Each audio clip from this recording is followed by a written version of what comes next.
मुझसे ज्यादा भाग्यशाली तो दुर्योधन था, ऐसा युधिष्ठिर कहते हैं भीष्म पितामह से, क्योंकि दुर्योधन को तो एक योद्धा की मृत्यु, एक गौरवशाली अंत प्राप्त हुआ, परंतु मैं तो जीऊंगा भी इसी ग्लानि के साथ कि मैं अपने ही अपनों की मृत्यु का कारण बना। इस पर भीष्म पितामह उन्हें एक कहानी सुनाते हैं जो कुछ इस प्रकार है कि एक वृद्ध महिला थी गौतमी नाम की, जिनके जीने का एकमात्र सहारा था उनका पुत्र। एक दिन जब वो घर लौटी तो उन्होंने देखा कि उनका पुत्र मृत पड़ा है, एक सर्प के दंश से वो मारा गया। गौतमी के विलाप को देखकर पड़ोस का ही एक आखिटक जिसका नाम अर्जुनक था वो दौड़ा चला आया और उसने सर्प को पकड़ लिया और बोला कि देखिए, इसी ने मारा है ना आपके पुत्र को, बताओ मैं इसके साथ क्या करूं, इसे अग्नि में भस्म कर दूं या इसे टुकड़ों में काट कर फेंक दूं।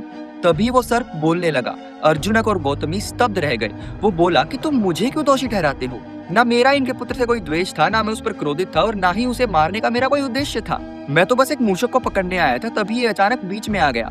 ये सब मुझसे मृत्यु ने करवाया और मैं तो बस उसका एक साधन बना। अर्जुनक बोला कि ये तर्क देके तुम नहीं बच सकते। तभी वहां पर स्वयं मृत्यु प्रकट हो गई और उसने कहा कि ये सब मैंने स्वयं की इच्छा से नहीं किया है, मैं तो काल के अधीन हूँ और उसी के आदेश का पालन करती हूँ। अपनी चर्चा सुनकर स्वयं काल भी वहां पर प्रकट हो गया और उसने कहा कि ना मृत्यु, ना सर्प और ना मैं, गौतमी के पुत्र की मृत्यु का कारण स्वयं उसके कर्म बने हैं। इसने अनेकों पाप किए थे। एक व्यक्ति के बुरे कर्म अंत तक उसका पीछा करते हैं। उन्हीं बुरे कर्मों ने इसे मृत्यु बनकर खोज लिया और ये सर्प उसका बस एक निमित्त बन गया।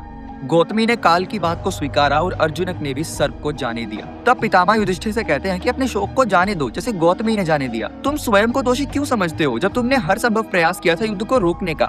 दुर्योधन को स्वयं उसके कर्मों का दंड मिला और तुम बस उसके निमित्त मात्र थे।